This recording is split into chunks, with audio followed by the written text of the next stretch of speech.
But Next Coast Legacy, we are pretty clear with our teams that we do not do turnarounds. We do not do distressed situations.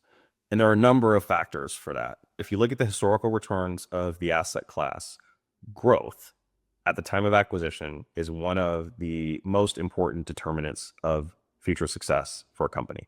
It's the concept that objects in motion tend to stay in motion.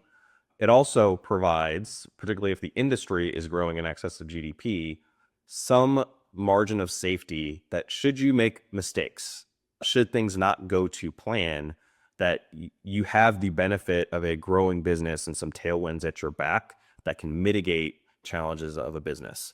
If you're buying a distressed asset, you may think of valuation as being that downside protection or margin of safety.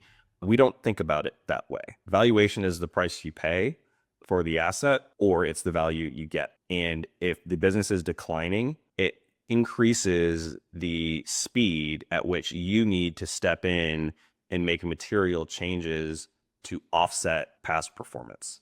That is very hard for senior, well-experienced second, third, fourth time CEOs to navigate that. It is more difficult for a first-time CEO to navigate that, particularly in a business of the size that we typically acquire assets, $2 to $5 million of EBITDA. That is a much more difficult prospect. I think you introduce a lot more personal and career risk because ultimately that asset is bought with investors' capital with an expectation of a return.